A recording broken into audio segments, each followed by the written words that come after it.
pela conjectura da palavra, vamos colocar nações dificuldade, para abater as dificuldades, para abater todas essas dificuldades, e para distingir o nome dos reis, e para abrir diante dele as portas que não se fecharão. Olha, eu vou te dizer uma coisa bem aqui. Quando Deus, Ele promete, Ele cumpre. Eu passei por um desespero no centro de milagres, e nos últimos estágios do centro de milagres, eu via a irmã Mônica,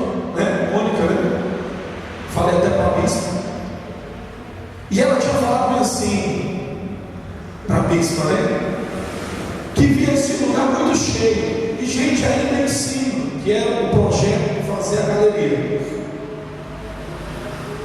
E quando foi nos últimos estágios, Deus me lembrava isso constantemente. Aí Deus me lembrava também que o pastor Albertano, ele virou e falou assim, naquele jeito dele, glória a Deus. Aí ele virou e falou assim: olha, posso se prepara, porque muita gente vai entrar nesse lugar. A pastora Roseli, apóstola, até 2016, em março de 2016, no P10, as pessoas vão estar de consagração pelo Senhor, e eu também. E aquilo foi entrando na minha mente, e várias outras pessoas falavam para mim: apóstolo, aqui vai lotar demais, aqui vai encher demais, aqui vai. E Deus falou assim: agora eu te pergunto, para mim encher este lugar, tu tem que estar onde? Tu tem que estar onde? Para acontecer a profecia da diaconisa Mônica, tu tem que estar onde? Para acontecer o que o pastor Bernardo falou, tu tem que estar onde? Para acontecer o sonho que eu tive, tu tem que estar onde? Eu falei no centro de milagres. Aí Deus falou assim: então se tu entregar a chave, tu está negando a minha promessa. Eu quero dizer uma coisa para você: se Deus prometeu para você, não desista da chave da vitória, porque senão você vai cair de uma bênção. Ele te prometeu. Então eu quero te dizer uma coisa: se é cura, Ele te prometeu. Não desista, porque se você desistir, você está desistindo da bênção. E quando Ele diz assim: olha, as portas não se fecharam. Aí eu quero dizer para você uma coisa. Eu quero dizer uma coisa para você. Qual era a vontade? Qual era a vontade? Agora eu digo para você: qual era a vontade da glória, sim? Eu vou dizer para você, como homem de Deus, o telefone na toque, ou então chega uma carta, e a carta vem dizendo: foi encerrado, você não tem mais nada, não precisa vir.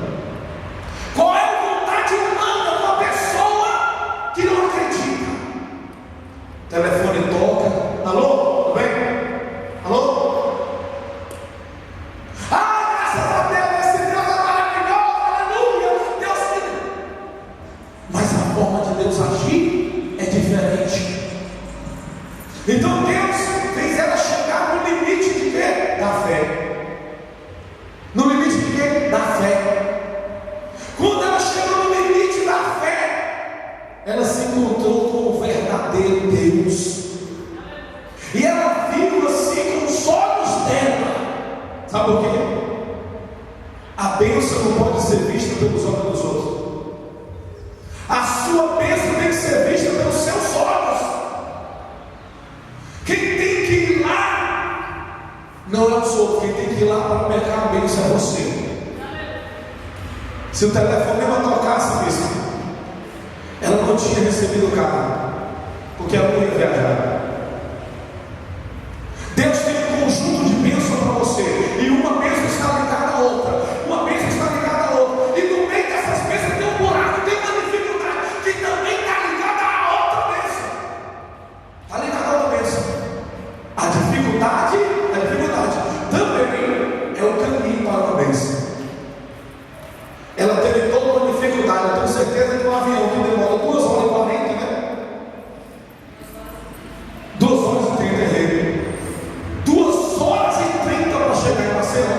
Eu tenho certeza que na mente dela demorou 2 dias.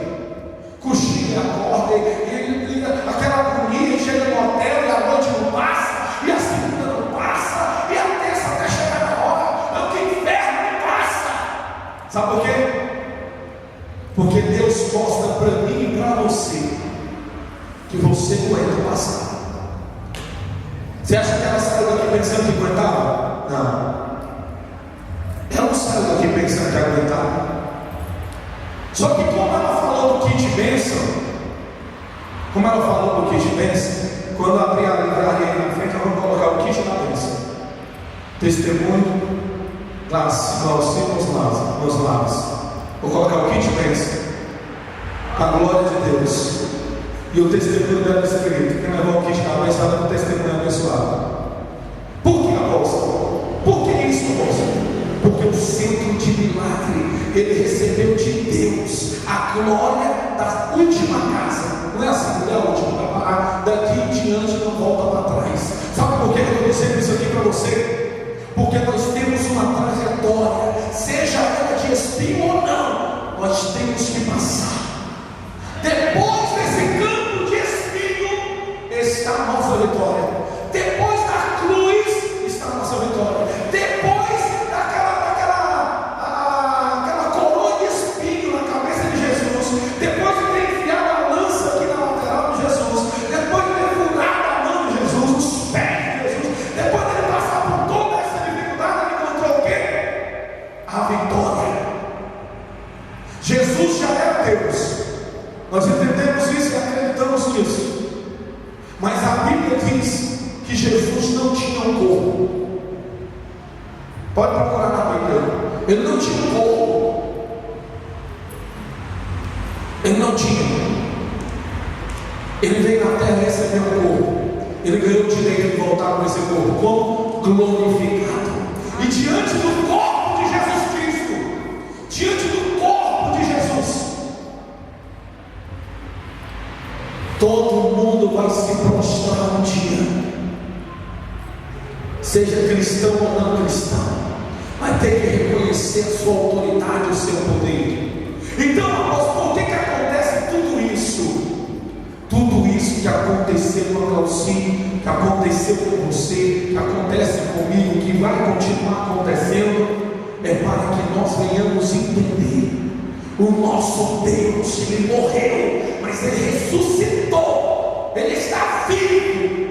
Ele está vivo. Quando Ele disse assim: se tu passar pelas águas, não submergirão, é porque Ele está contigo. Ele está segurando as águas.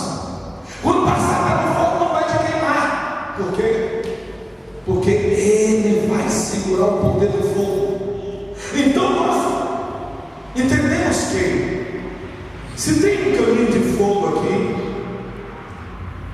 não é vontade de Deus que você deixe de passar por ele, mas é vontade de Deus que você passe por ele, para quando chegar lá do outro lado, você garantir para A e B todas as pessoas que tu passou pelo fogo, mas tinha alguém contigo. Tinha alguém contigo. Tinha alguém contigo. Nós participamos dessa aflição, mas quando você voltou, ficou comprovado que tinha alguém contigo. Foi comprovado que tinha alguém com seu filho. Foi comprovado que tinha alguém com o apóstolo na hora que profetizou. Foi comprovado que havia para você uma grande vitória. Se não tivesse chegado lá, se não tivesse ido, se tivesse se matado, se tivesse se escondido, se tivesse fugido, não tinha recebido a vitória. Então eu quero usar essa situação para me falar com você hoje.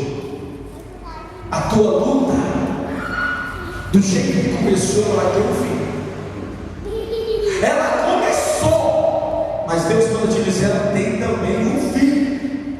Ela também tem um fim. Agora procura entender a vontade de Deus dentro dessa luta. Procura entender a vontade de Deus dentro dessa luta. Você consegue entender? Não, apóstolo, eu não entender, mas é porque você não quer entender, você não está procurando entender. O cristão, Deus usa várias formas para ensinar ele, Quando a Bíblia diz assim: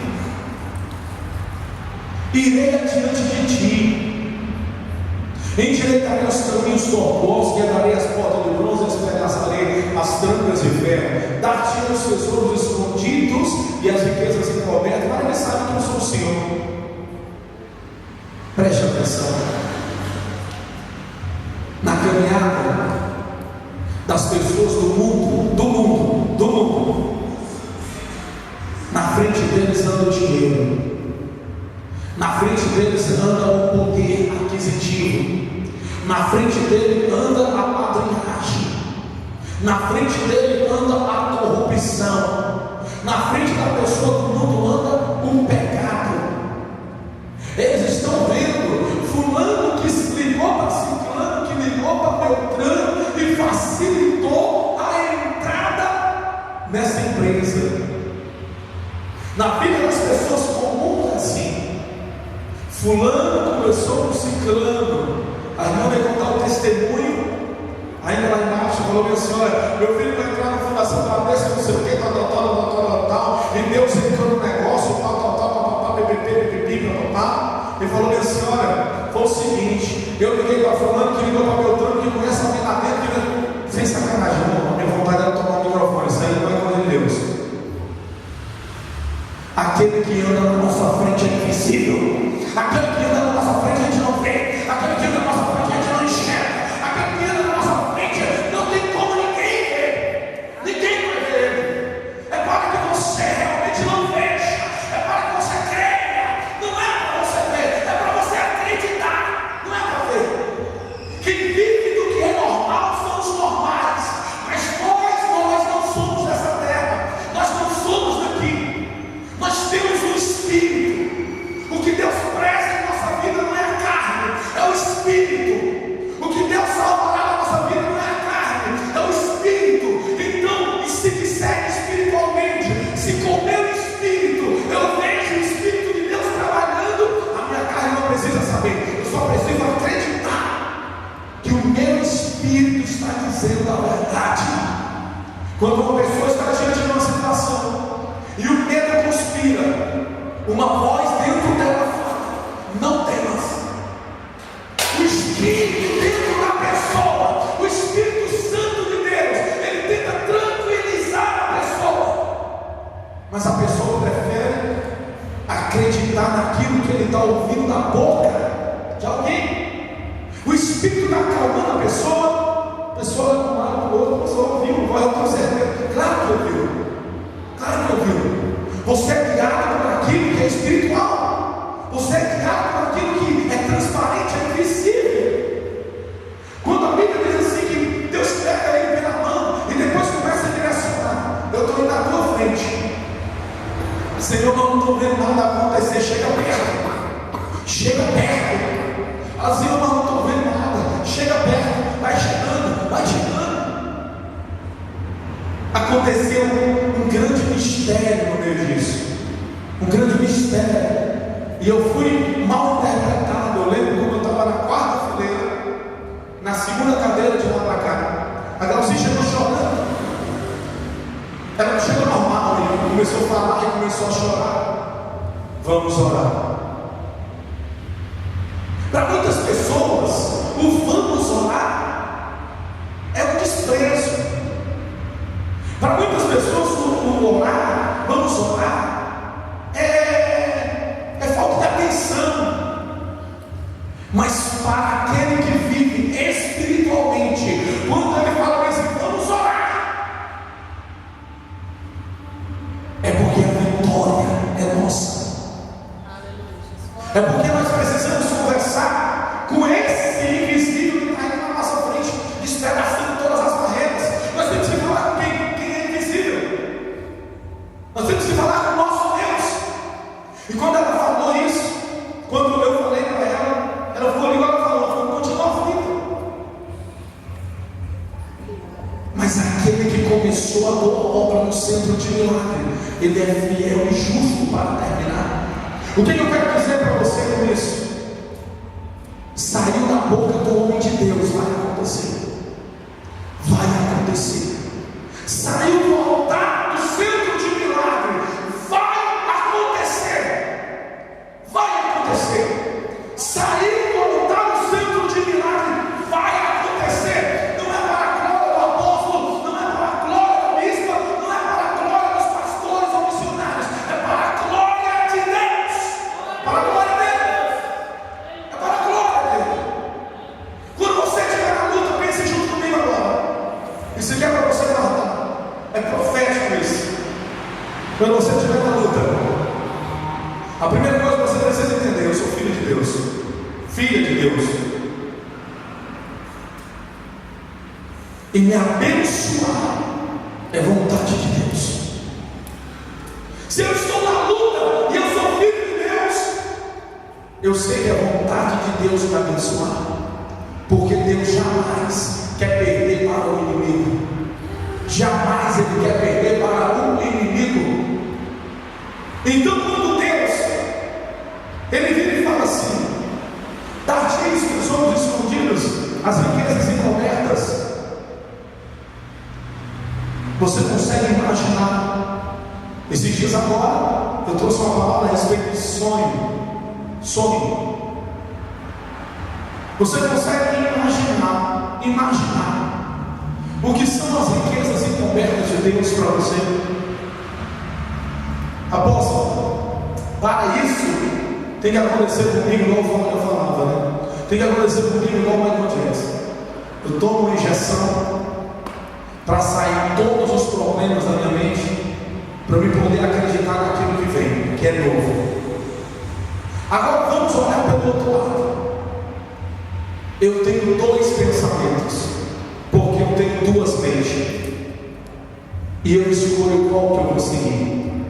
Eu tenho a mente humana, eu tenho a mente espiritual.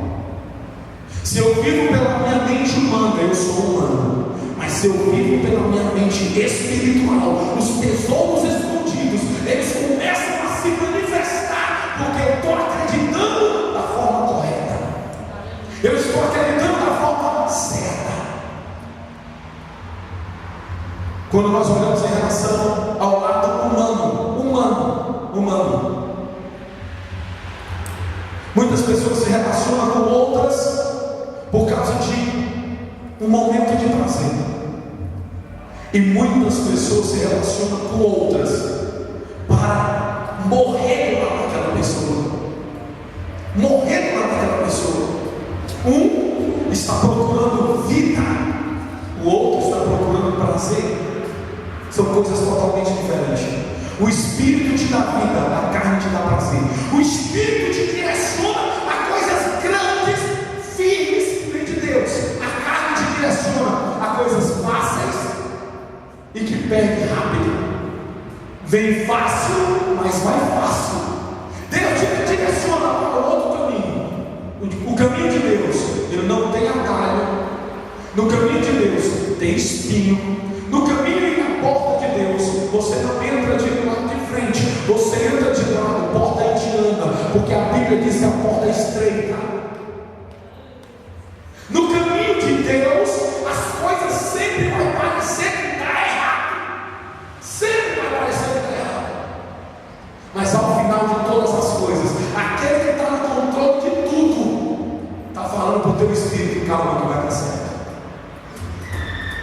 O ímpio descobriu o caminho, ele vai na igreja, ele faz uma campanha e ele sabe que vai dar certo. Sabe por quê? Porque são momentos que ele decidiu viver espiritual. O cristão, por sua vez, não consegue entender a voz do seu pai. O cristão, por sua vez, não consegue entender a voz daquele que é o verdadeiro. Por quê? Porque nós vivemos no imediato. Acontece agora, Deus está comigo. Se acontecer depois, não é Deus. Mas o nosso Deus, Ele deixou bem claro que um dos frutos dele para a nossa vida é longanimidade. Deus não chega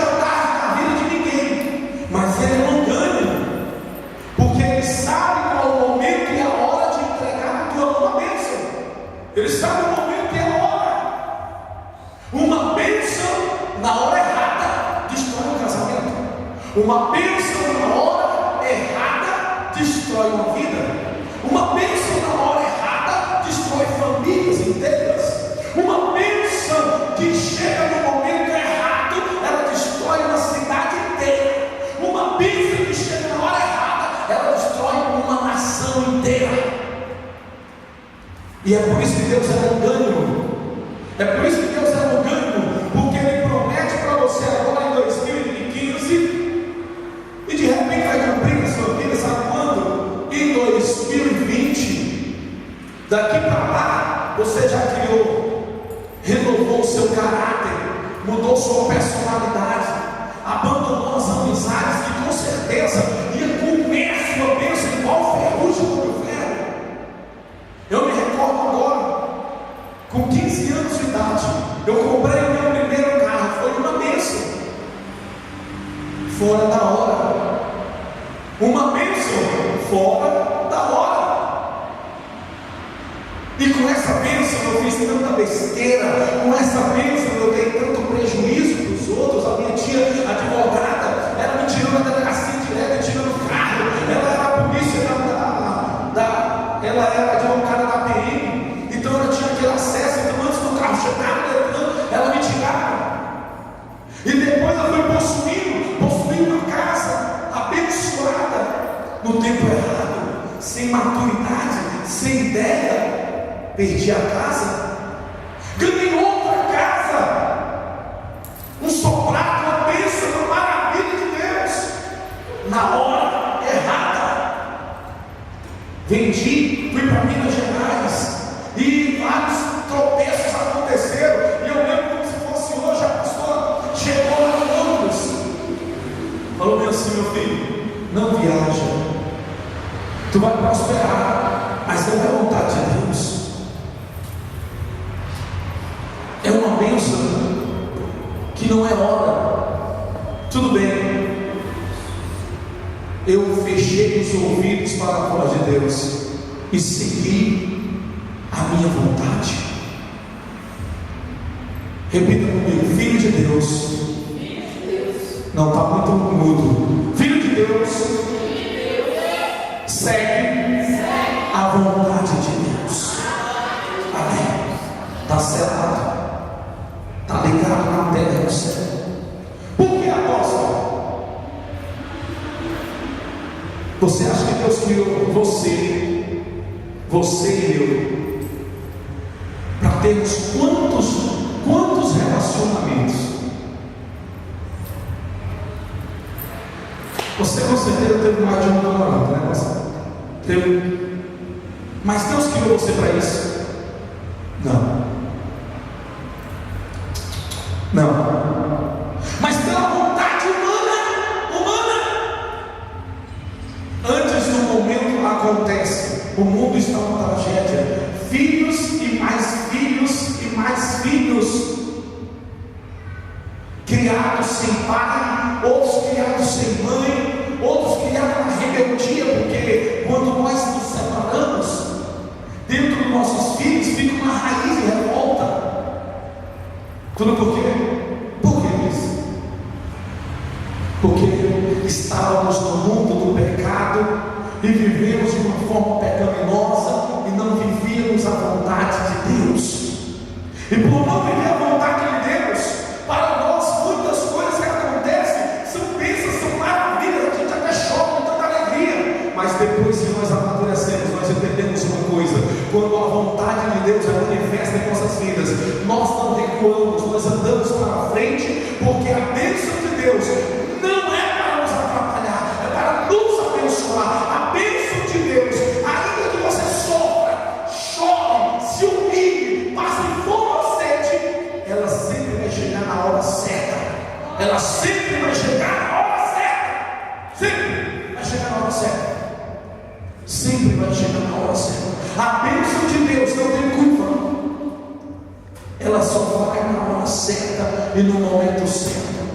Enquanto você não está vendo, dê glória a Deus, porque existe alguém no mundo espiritual, no mundo invisível, trabalhando por você para te entregar a sua vitória